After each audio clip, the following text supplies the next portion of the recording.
ኢትዮጵያዊቷን አትሌት ወደ ወንድ የሚያደላ የሆርሞን መብዛት አለባት በሚል ምክንያት ወደ አሜሪካ ተጉዛ እንዳትወዳደር መደረጓ ታውቋል። ከዚህ ጋር በተያያዘም የአንዲት አትሌት ከውድድር መቅረት የኢትዮጵያን መቅረት ተደርጎ መታሰብ አለበት ሲሉም አስተያየቶቻቸውን የሚሰጡ ባለሙያተኞችም ተደምጠዋል። ይህንንም አብራችሁን ከቆያችሁ የምታደምጡት መረጃችን ይሆናል።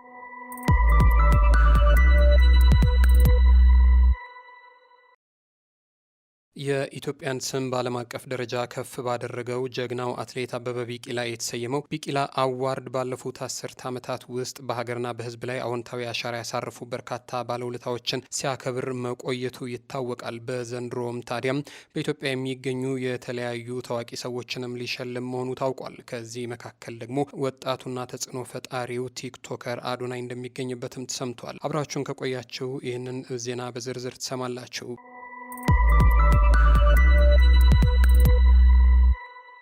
በሌላ መልኩ በትግራይ ያገረሸውን ግጭት በተመለከተ ግጭቱ ነዋሪዎችን ዳግም ለሰብአዊ መብት ጥሰቶች አጋልጧል ሲል አምነስቲ ማስጠንቀቁን ቢቢሲ ዘገበ። ሰላም የምንወዳችሁ የአዲስ ጊዜ ሚዲያ ቤተሰቦች እንዴት አላችሁ? እስከ መረጃዎቻችን ፍጻሜ ድረስ አብራችሁን ቆዩና መረጃዎቻችንን አድምጡልን። ለቻናላችን አዲስ ከሆናችሁ ሰብስክራይብ በማድረግ ቤተሰብ እንድታደርጉን ጠየቅን። አብራችሁን ቆዩ።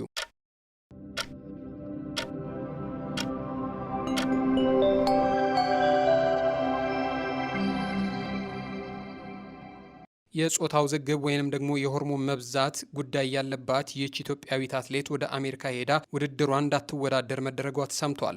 በጋና አክራ የአፍሪካ አትሌቲክስ ሻምፒዮና በ400 ሜትር ታሪክ ለመጀመሪያ ጊዜ ለኢትዮጵያ የወርቅ ሜዳሊያ ያስመዘገበችው በአሁኑ ደግሞ በአሜሪካን ኦሪገን በሚካሄደው ዩጂን ከ20 ዓመት በታች አትሌቲክስ ሻምፒዮና ጠንካራ ዝግጅት ስታደርግ የቆየችው እንዲሁም ደግሞ ለአሸናፊነት ቅድመ ግምት የተሰጣት አጃይባ አሊዬ ወደ አሜሪካ ሳትጓዝ መቅረቷ ታውቋል። አትሌት አጃይባ ሻምፒዮናው ላይ እንድትወዳደር ስም ዝርዝሯ እየገባና አሜሪካን ቪዛ የተሰጣት መሆኑም ታውቋል። ለሲዲ ስፖርት ስማቸው እንዳይገለጽ የፈለጉ ባለሙያተኞች እንደተናገሩት ከሆነ አትሌቷ ከጾታ ውዝግብ ማለትም ወደ ወንድ የሚያደላ ሆርሞን መብዛት ጋር በተገናኘ ወደ ስፍራው ሳትሄድ ቀርታለች ማለታቸውን ጋዜጠኛ ሶፎንያስና ጋዜጠኛ ግርማቸው መዘገባቸውም ታውቋል። ከዚህ ቀደምም ኢትዮጵያውያኖቹ ፋንቱ ሜጌሶና ወርቅ ውሃ ጌታቸው እንዲሁም ደቡብ አፍሪካዊቷ ካስተር ሴሜን በተመሳሳይ ጉዳይ ስማቸው ሲነሳ እንደነበርም አይዘነጋም።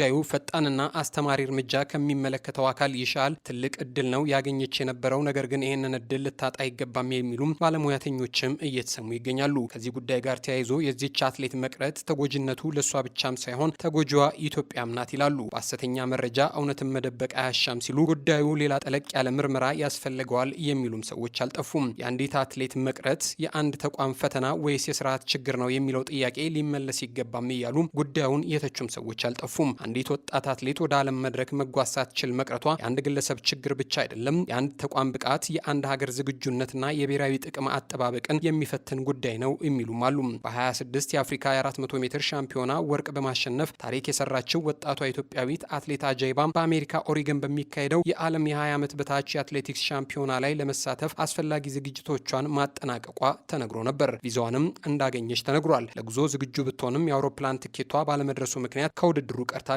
ይህ ክስተት ለአትሌቷ ብቻ ሳይሆን ለኢትዮጵያም ሌላ የዓለም መድረክ ላይ ወርቅ የማሸነፍ እድል ማጣት ሊሆን እንደሚችል በርካቶች እየገለጹም ይገኛሉ። የአትሌቷ መቅረት በስነ ልቦኗ ላይ ተጽዕኖ ሊያሳድር እንደሚችልም ግልጽ ሲሆን የዓለም መድረክ ላይ ሀገርን ለመወከል የተመረጠ አትሌት በአስተዳደራዊ መሰናክል ወይንም ደግሞ በቅንጅት እጥረት ምክንያት ከውድድር ቢቀር ተጎጂው አትሌቱ ብቻ አይደለም፣ ተጎጂዋ ሀገራችን ኢትዮጵያም ጭምር ነች። ኢትዮጵያ የዓለም አትሌቲክስ ታላቅ ስም ያላት ሀገር ናት። ይህንን ስም የገነቡት በትጋትና በብቃት እንዲሁም ደግሞ በመስዋዕትነት የተጓ አትሌቶች ብቻ ናቸው። ዛሬ አንድ ተስፋ ሰጪ ወጣት በአስተዳደራዊ ችግር ምክንያት እድሏን ስታጣ ይህ ለወደፊቱ ትውልድ የሚላክ እጅግ አሳሳቢ መልእክት መሆኑ ልብ ሊባል ይገባልም ይላሉ። በሌላ መልኩ ዘመናዊ የስፖርት ተቋማት የሚለኩት በሜዳሊያ ብዛት ብቻም ሳይሆን በአስተዳደራቸው ብቃትም ጭምር ነው። በግልጽነታቸውና በተጠያቂነታቸውም ሊለኩ ይገባል። አትሌቶች የተቋማት ተጠቃሚዎች እንጂ የአስተዳደር ስህተቶች ሰለባ መሆን የለባቸውም። በመሆኑም የኢትዮጵያ አትሌቲክስ አስተዳደር በሙያዊነት፣ በብቃት፣ በግልጽነትና በተጠያቂ ተጠያቂነት ላይ የተመሰረተ ተቋማዊ ሪፎርም ያስፈልገዋል። ሀገርን የሚወክሉ አትሌቶች ሙሉ በሙሉ ትኩረታቸውን በውድድሩ ላይ እንጂ በቪዛ በትኬት ወይንም ደግሞ በአስተዳደራዊ ጉዳዮች ላይ ሊያደርጉ በጭራሽ አይገባም። በመጨረሻም ይላሉ ይህ ጉዳይ ከአንዲት አትሌት የጉዞ መቅረት በላይ ነው። ሀገር ስም፣ የወጣቶች ተስፋና የተቋማት አመኔታ የሚዘመንበት ጉዳይ ሊታሰብበት ይገባል። ስለዚህ ግልጽ ማብራሪያ፣ ተጠያቂነትና ተቋማዊ ማሻሻያና ከወቀሳ በላይ የሚያስፈልጉ መፍትሄዎች መሆን ይገባቸዋል ሲሉ ጉዳዩ የከነከናቸው ሰዎች ለጂ24 ኒውስ መረጃውን አቀብለዋል።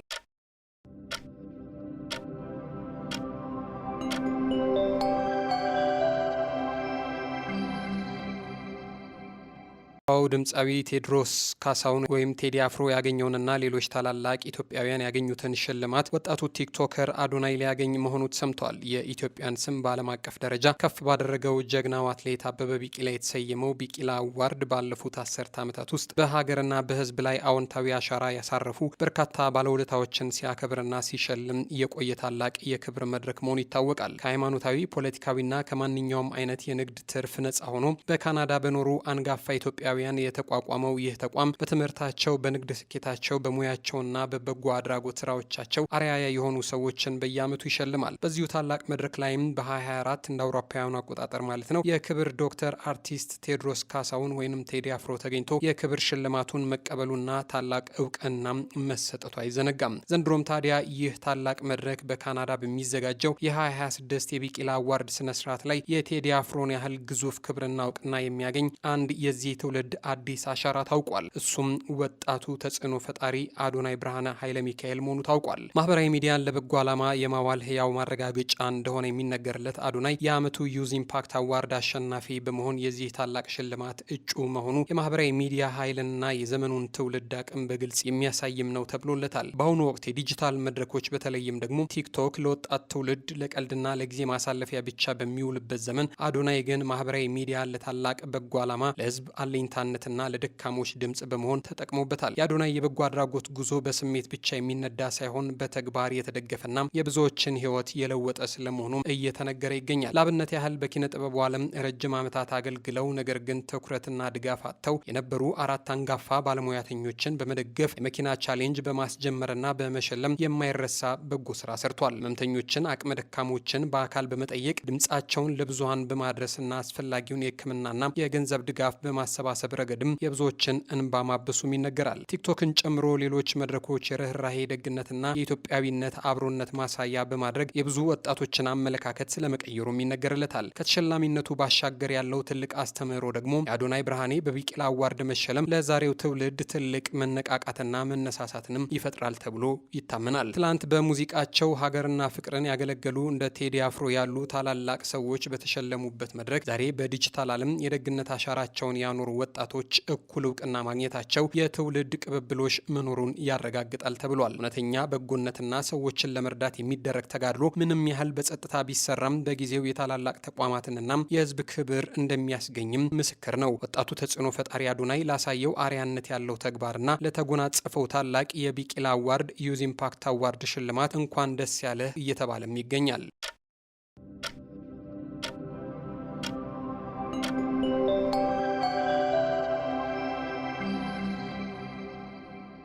በሌላ መልኩ በትግራይ ያገረሸው ግጭት ነዋሪዎችን ዳግም ለሰብአዊ መብት ጥሰት አጋልጧል ሲል አምነስቲ አስጠነቀቀም። አምነስቲ ኢንተርናሽናል በትግራይ ክልል ግጭት ማገርሸቱ ነዋሪዎችን እንደ አዲስ ለሰብአዊ መብት ጥሰት አጋልጧል ሲል ነው ያስጠነቀቀው። ዘገባው የቢቢሲ ነው። የፌዴራል መንግስትና የትግራይ ክልል ባለስልጣናት እንደ የንጹሐንን ደህንነት ማስጠበቅ ላሉ ዓለም አቀፍ የሰብአዊ መብት መርሆች እንዲገዙም ጠይቋል። ዓለም አቀፉ የሰብአዊ መብቶች ተቋም ይህንን ያለው በሳምንቱ መጨረሻ የተከሰተውን ግጭት በተመለከተ ትናንት ሰኞ ሐምሌ 27 ቀን 2018 ዓ.ም ባወጣው መግለጫ መሆኑ ታውቋል። ባለፈው ሳምንት ቅዳሜ ሐምሌ 25 ቀን የፌዴራል መንግስትና የትግራይ ኃይሎች ሽረሪና በተባለ የሱዳን አዋሳኝ ስፍራ ግጭት ውስጥ ገብተው እንደነበር ከተለያዩ ምንጮች የወጡ መረጃዎች አመላክተዋል። እሁድ ዕለት ቀጥሎ የነበረው ይህ ግጭት በከባድ መሳሪያና ድሮን የታገዘ እንደነበር አንድ የህዝባዊ ወያኔ ሓርነት ትግራይ ህወሓት ምንጭ ለኤፍፒቲ ተናግሯል ተብሏል። የዓይን እማኞችም ቅዳሜ ዕለት ፍንዳታዎችን፣ የከባድ መሳሪያ ተኩስና የአውሮፕላኖችን ድምጽ ሲሰሙ እንደነበርም ለዜና ወኪሉ መናገር መናገራቸው ተገልጿል። የትግራይ ጊዜያዊ አስተዳደርን ስልጣን የተቆጣጠረውና በህወሓት ሊቀመንበር ዶክተር ደብረጽዮን ገብረ ሚካኤል የሚመራው የክልሉ አስተዳደር ባወጣው መግለጫ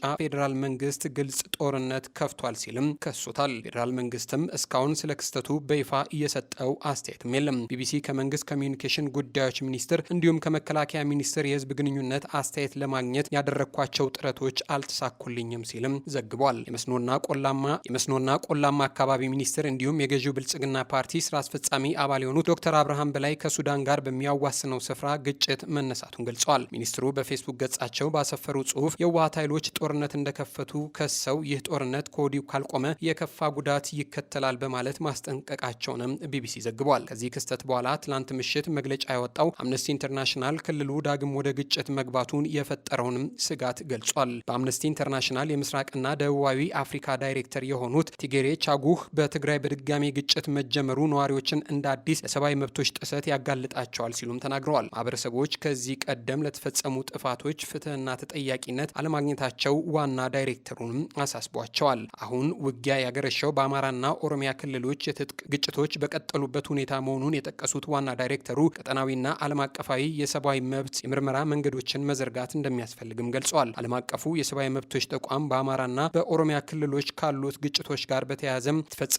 ከባድ የሰብአዊ መብት ጥሰቶችንና በደሎችን መመዝገብ መቀጠሉንም አንስተዋል። በትግራይ ጦርነት ወቅትም የጦር ወንጀሎችና በሰብአዊነት ላይ የሚፈጸሙ ወንጀሎች ተብለው ሊፈረጁ የሚችሉ ከባድ የሰብአዊ መብት ጥሰቶች መሰነዳቸውንም አውስተዋል። ዋና ዳይሬክተሩ በኢትዮጵያ ታማኝነት ያላቸው ምርመራዎችና ጥፋት ፈጻሚዎች ላይ የሚካሄዱ የክስ ሂደቶች አለመኖርን በጭራሽ እንደ መደበኛ ነገር መውሰድ የለበትም እንዳሉ መግለጫው ያስረዳል። አምነስቲ ኢንተርናሽናል የፌዴራልና የትግራይ ባለስልጣናት የንጹሐን ጥበቃን ጨምሮ የዓለም አቀፍ የሰብአዊ መብት ደረጃዎችን እንዲያከብሩምና ለእነርሱ እንዲገዙም ጥሪ አቅርበዋል። ባለስልጣናቱ ለገለልተኛ የሰብአዊ መብቶች ተከታታዮችና የሰብአዊ ድጋፍ ተዋናዮች በእነዚህ አካባቢዎች ያልተገደበ እንቅስቃሴ እንዲፈቀድላቸውም ጠይቋል። ፌዴራልና ትግራይ ክልሎች ግጭት ውስጥ መግባታቸው የተሰማው ለወራት ውጥረቱ ሲባባስ ከቆየ በኋላ መሆኑም ታውቋል። በዚህ ግጭት ምክንያት